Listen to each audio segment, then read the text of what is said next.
Good evening ladies and gentleman. Welcome to your own channel Madhav aspire. और आज हम cover करेंगे 6 दिसंबर के करंट अफेयर्स। तो हमारी आज की पहली न्यूज़ है, the India Indonesia joint special forces exercise Garuda शक्ति कमेंसेज इन हिमाचल प्रदेश। अच्छा, अब हमने पता होना चाहिए कि एक मिलिट्री एक्सरसाइज क्या होती है। मिलिट्री एक्सरसाइज एक ऐसी चीज़ है जिसमें दो कंट्री की मिलिट्री आपस में एक मॉक ड्रिल परफॉर्म करती है, मतलब एक वॉर की एक प्रैक्टिस करती है, और ताकि उनके रिलेशन अच्छे हो सके, दोनों देशों के जो रिलेशन है मिलिट्री एक्सरसाइज के थ्रू अच्छे हो सकें। ठीक है, तो इसी में इंडिया और इंडोनेशिया की एक जॉइंट स्पेशल फोर्सेस की जो एक्सरसाइज होती है, एसएफ वालों की जो स्पेशल फोर्सेज उनकी जो एक्सरसाइज है हो रही है, जिसका नाम है गरुड़ा शक्ति।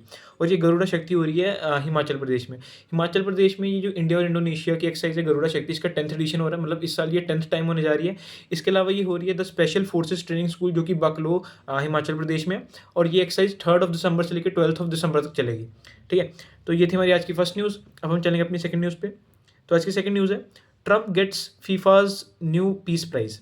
अब हमें पता होना चाहिए कि अब जैसे ट्रम्प जो थे ना, ट्रम्प पीछे पड़े हुए थे जो उनका जो पीस प्राइज होता है उसके, लेकिन उनको वो वाला नहीं मिला। तो जो फीफा है, federation of international football association, उसने एक दूसरा पीस प्राइज दे दिया, जो कि एक दूसरा पीस प्राइज था जो कि फीफा के द्वारा दिया गया, जिसको फीफा की फुल फॉर्म होती है federation of international football association. ठीक है, तो इसी में हमें पता होना चाहिए कि जो फीफा का वर्ल्ड कप है, जो 2026 फीफा वर्ल्ड कप है, वो कहाँ होगा। वो होगा 3 जगहों पर, यूएसए, कनाडा और मैक्सिको। ये हमें 3 जगहों पर पता होना चाहिए। ये 3 वेन्यूज़ हैं, यूएसए, कनाडा और मैक्सिको। इन 3 कंट्रीज़ में मेनली होगा हमारा 2026 का फीफा वर्ल्ड कप। और हमें ये पता होना चाहिए, एक फीफा वर्ल्ड कप आता है 4 साल के गैप के बाद। इससे पिछला जो फीफा वर्ल्ड कप था वो 2022 में हुआ था, जिसकी विनर थी अर्जेंटीना।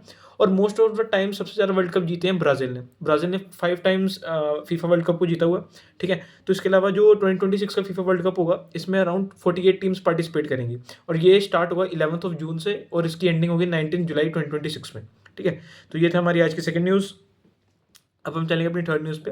हमारी आज की थर्ड न्यूज़ है, US widens travel ban to more than 30 countries. अच्छा, अब हमें ये पता होना चाहिए कि जो यूएस है ना, उसने अपने जो अपनी कंट्री में आने वाले जो बाकी के लोग हैं, उनका आना कम कर दिया। Around to be precise 32 countries ऐसी हैं जो कि उन्होंने जिस पे बैन लगाया है। अब 32 कंट्रीज़ में ऐसा है कि जो यूएसए है ना, यूएसए में प्रेसिडेंट डोनाल्ड ट्रंप आए थे, तो उनकी मेन पॉलिसी ये थी कि यूएसए में वो किसी और को नहीं आने देंगे, किसी और इलीगल इमिग्रेंट को नहीं आने देंगे। लेकिन इसके बावजूद भी बहुत सारे इलीगल इमिग्रेंट्स जो हैं वो रहते हैं यूएसए में, जो कि इंडिया से हैं, पाकिस्तान से हैं, चाइना से हैं, और भी बहुत ज़्यादा देशों से हैं।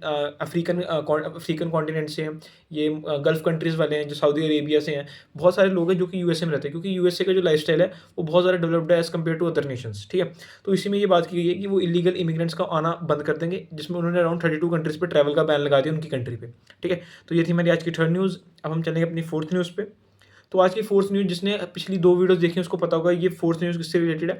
फोर्थ न्यूज़ है कि IndiGo cancels over 1000 flights, gets exemption from new night duty rules. अच्छा, अब हमें पता होना चाहिए कि हमने पिछली जो कल और परसों की हमारी वीडियो थी, उसमें हमने बात की थी इंडिगो के बारे में, कि इंडिगो कैसे पहले इंडिगो की अराउंड 200 फ्लाइट्स कैंसिल हुई, फिर 500, और आज अराउंड 1000 फ्लाइट्स कैंसिल हो गई। तो ऐसा क्यों हो रहा है? इसका मेन रीज़न है मोनोपोली।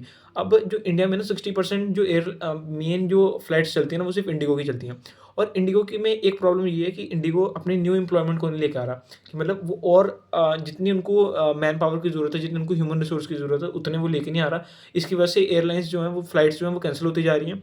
इसके अलावा बात की जाए तो वो अपने जो स्टाफ है उनकी सैलरी में इंक्रीमेंट नहीं कर रहा। अगर वो उनकी सैलरी में इंक्रीमेंट करेंगे तभी वो इंडिगो छोड़ के किसी और जगह नहीं जाएँगे। ठीक है, तो मेनली ये है कि एक कंपनी की, एक प्राइवेट कंपनी की मोनोपोली होने के कारण अब बहुत सारे लोगों का टाइम वेस्ट हो रहा है, बहुत सारे लोगों की फ्लाइट्स मिस होगी, फ्लाइट्स कैंसिल होगी, जिसके कारण बहुत बहुत ज़्यादा लोगों का नुकसान हुआ। ठीक है, तो ये थी मेरी आज की फोर्थ न्यूज़ के बाद हम चलेंगे अपनी फिफ्थ न्यूज़ पे। हमारी फिफ्थ न्यूज़ है, Lok Sabha passes bill to levy a special cess on pan masala. अच्छा, अब हमें सेस का मतलब पता होना चाहिए। सेस का मतलब होता है टैक्स। सेस का मतलब टैक्स होता है। ठीक है, तो इसमें ना लोकसभा ने जो लोकसभा उसने एक बिल पास किया है, जिसमें से एक स्पेशल टाइप का सेस, एक स्पेशल टाइप का टैक्स है, वो पान मसाला और पान मसाला वाले प्रोडक्ट्स पे लगेगा।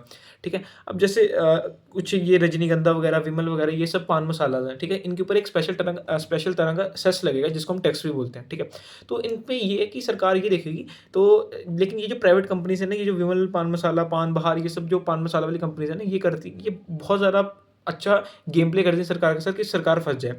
ये क्या करती हैं, ये सरकार को बताती हैं कि इन्होंने अराउंड 100 पैकेट्स पान मसाला बनाया है। लेकिन सरकार ने इस चीज़ को पकड़ लिया कि और उसी का टैक्स वो माँगते हैं कि आप इसी का ही अब हम पे टैक्स लगाएँ। हमने 100 पैकेट का पान मसाला बनाया, आप 100 पैकेट का हम पे टैक्स लगा दीजिए, हम टैक्स दे देंगे। तो कंपनीज़ ये करती हैं। लेकिन अब सरकार ने क्या किया, सरकार ने किया कि जितनी मशीन्स आपके इंडस्ट्री उस इंडस्ट्री में हैं, जहाँ पे आप पान मसाला बना रहे हो, उसके हिसाब से आपको टैक्स लगेगा। इसका प्राइमरी मतलब हुआ कि जो मशीन की चेकिंग्स होगी, उस मशीन की चेकिंग में जितनी मशीन में जितना अमाउंट ऑफ पान मसाला बनता है, उस अमाउंट के हिसाब से आपके ऊपर टैक्स लगेगा। मतलब मशीन नंबर ऑफ मशीन से directly proportional to the tax, ठीक है? तो जितना ज़्यादा मशीन होगी, उतना ज़्यादा टैक्स बढ़ेगा, ठीक है? तो अब ये जो मशीन से टैक्स का जो पैसा आएगा, ये जो मशीन जितनी होंगी उसके ऊपर फिर जो टैक्स लगेगा, फिर वो टैक्स का पैसा जो कंपनी देगी, वो टैक्स का पैसा 2 चीज़ों में यूज़ किया जाएगा। पहली चीज़ होगी नेशनल सिक्योरिटी, दूसरी चीज़ होगी हेल्थ एक्सपेंडिचर। नेशनल सिक्योरिटी का मतलब है कि अपने देश के अंदर और प्रोटेक्टिव लेयर खड़ी करना, कि प्रोटेक्शन खड़ी करना, कि हमारी जो हमारी जो ये जो हमारे जवान हैं उनकी हेल्प करना, ये नेशनल सिक्योरिटी की चीज़ें हैं, इनके अंदर काम आती हैं ये चीज़ें, ठीक है? इसके अलावा जो हमारा हेल्थ एक्सपेंडिचर है, कि मतलब हम अपने गवर्नमेंट हॉस्पिटल्स पर ध्यान देंगे, हॉस्पिटल में नई चीज़ें लेके आएँगे, न्यू फैसिलिटीज़ लेके आएँगे, न्यू पॉलिसीज़ बनाएँगे, न्यू स्कीम्स बनाएँगे, ताकि जो कि हेल्थ वाला डिवीज़न है उसके अंदर हेल्प हो सके, ठीक है? तो ये वाला टैक्स और सेस जिसको हम बोलते हैं, ये हेल्प करेगा इन 2 मेनली चीज़ों में। इसके अलावा ये जो पैसा सेंट्रल गवर्नमेंट इकट्ठा करेगी, ये स्टेट गवर्नमेंट को भी दिया जाएगा, ठीक है? ताकि स्टेट गवर्नमेंट और सेंट्रल गवर्नमेंट दोनों मिलके इसमें काम कर सके, और दोनों का नेशनल सिक्योरिटी स्टेट की भी और सेंटर की भी, इसके साथ-साथ उनका हेल्थ एक्सपेंडिचर में भी state as well as centre में भी अच्छे से बना रहे, ठीक है?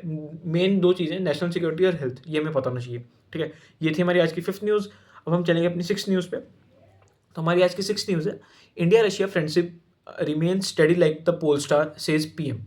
अब हमें पता है इंडिया और रशिया के बहुत अच्छे रिलेशंस हैं, लेकिन यही इंडिया रशिया के रिलेशन के कारण ना एक प्रॉब्लम होती जा रही थी पहले, थोड़ी देर पहले के टाइम पे, कि जो यूएसए था वो हमेशा इंडिया को बोलता रहता था कि इंडिया आप रशिया से तेल लेना कम कर दीजिए, वरना हम आपके ऊपर टैक्स लगा देंगे। तो टैक्स को हम टैरिफ भी बोलते हैं, हम टैक्स को हम टैरिफ बोलते हैं, सेस बोलते हैं, ठीक है? अब ये जो टैरिफ थे ना, अब यूएसए ने टैरिफ लगाया भी, इंडिया ने तेल लेना कम तो नहीं किया, तो इसलिए यूएसए ने टैरिफ लगाए। यूएसए ने अराउंड 50% टैरिफ इंडिया पे लगाया। इसके अलावा बात की जाए तो इसीलिए ये जो इसके कारण इंडिया ने फिर उसके बाद धीरे-धीरे 32% के अराउंड ऑयल लेना कम भी कर दिया रशिया से। लेकिन फिर भी रशिया और इंडिया अच्छे दोस्त रहे हैं। तो इसी पे एक और न्यूज़ है कि path paved to link India skill base with Russia's demand for labours. अच्छा, अभी जैसे अब व्लादिमीर पुतिन जो अब इंडिया आए हैं और उन्होंने इंडिया के साथ बहुत सारी डील साइन की है। रशिया और इंडिया ने आपस में बहुत सारी डील साइन की हैं। तो इसी में 2 मेन डील्स हैं, हमें इन 2 मेन डील्स के बारे में पता होना चाहिए। पहली हमारी मेन डील है कि around 5 lakh semi skilled workers जाएँगे रशिया, और क्योंकि रशिया को बहुत ज़्यादा वर्कर्स की ज़रूरत थी, तो इसलिए around 5 lakh semi skilled workers जो हैं वो रशिया जाएँगे वहाँ पे उनकी हेल्प करने। अब सेमी स्किल्ड लेबर्स का क्या मतलब, सेमी स्किल्ड वर्कर्स का क्या मतलब है? सेमी स्किल्ड वर्कर्स का मतलब है कि ऐसे वर्कर्स जिनको वो काम थोड़ा बहुत आता है, वो उसमें परफेक्ट नहीं है। जैसे फॉर एग्ज़ाम्पल एक वर्कर है, उसको इलेक्ट्रीशियन का काम आता है, तो वो एक इलेक्ट्रीशियन का काम कर सकता है, लेकिन उसको अच्छे से वो काम नहीं आता, लेकिन वो कर सकता है वो काम, ठीक है? तो ऐसे इनको ही हम बोलते हैं 5 lakh around semi skilled labours, ठीक है? इसके अलावा जो रशिया के लोग होंगे, अगर उनको इंडिया में टूर की किसी टूरिस्ट के टाइप से आना है, कोई टूर करने आना है, तो अराउंड 30 डेज़ का टूरिस्ट वीज़ा भी दिया जाएगा।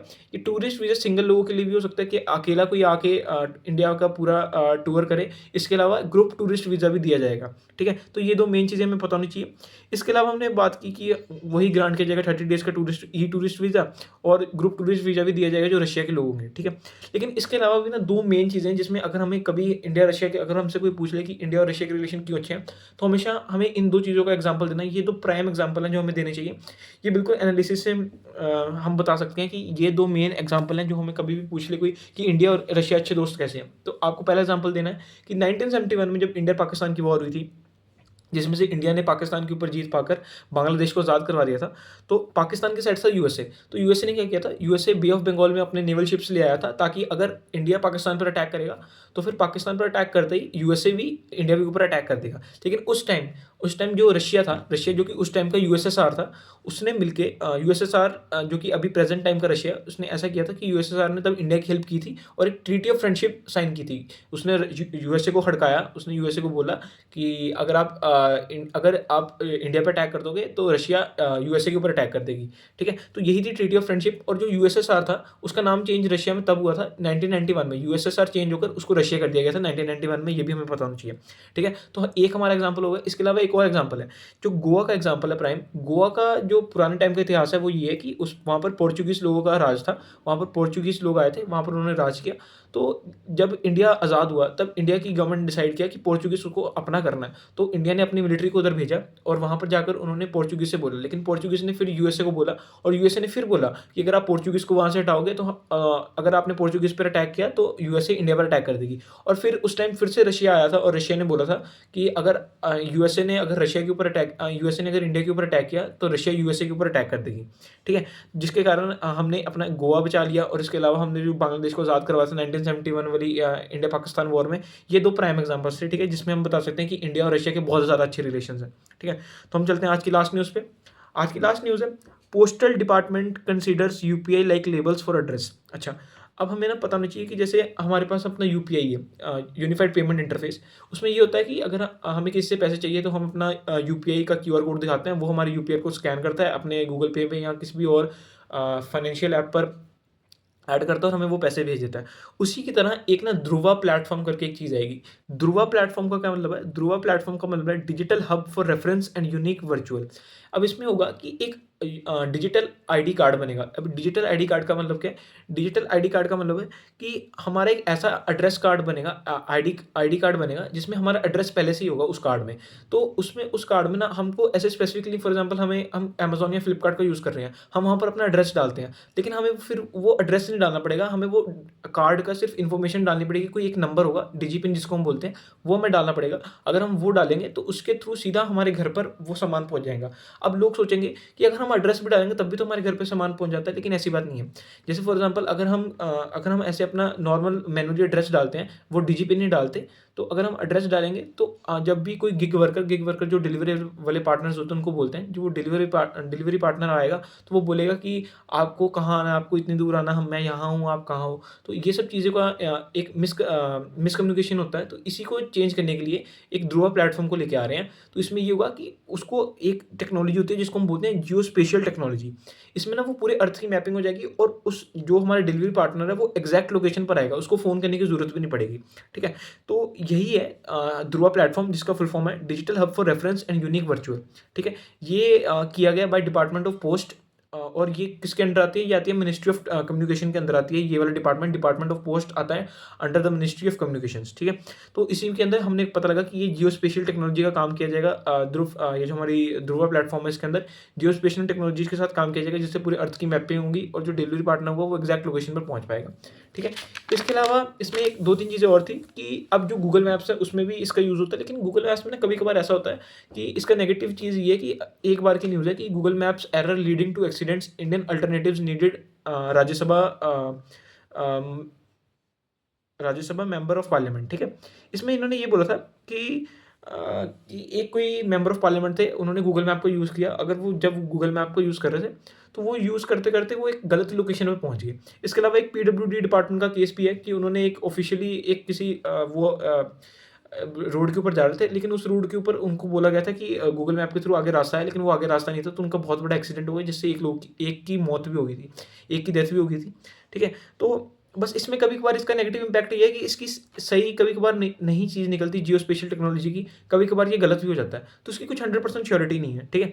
तो इसी में एक ये चीज़ आती है कि address as a service. Address as a service का मतलब क्या है कि वो एड्रेस जो है उसको एक पर्टिकुलर एड्रेस, वो लॉन्गिट्यूड, जैसे हमने वो डिजिपिन ऐड करेंगे, वो जो एड्रेस आईडी होगी उस पर डिजिपिन ऐड करेंगे, तो वो डिजिपिन जो होगा वो एक 10 कैरेक्टर का अल्फ़ा न्यूमेरिक कोड होगा। वो जब हम कोड ऐड करेंगे तो एक बिल्कुल प्रिसाइज़ लैटिट्यूड और लॉन्गिट्यूड की लोकेशंस पहुँच जाएँगी, और जब वो लैटिट्यूड और लॉन्गिट्यूड की लोकेशंस पहुँचेंगी तो हमारे जो भी कोई भी चीज़ डिलीवर होनी होगी वो एग्ज़ैक्ट लोकेशन पर होगी, ठीक है? तो उसके ये थी हमारी आज की लास्ट न्यूज़। अब हम चलते हैं आज के होमवर्क पे। आज का होमवर्क है कि which mobile security and anti fraud application was at the centre of the withdrawn mandatory pre installation directive. इसके 4 ऑप्शंस हैं, ए डिजिलॉकर, बी कोविन, सी भारत टैक्सी या फिर डी संचार साथी। इसका जवाब आप कमेंट सेक्शन में ज़रूर दीजिएगा। मिलते हैं नेक्स्ट वीडियो में। Thank you.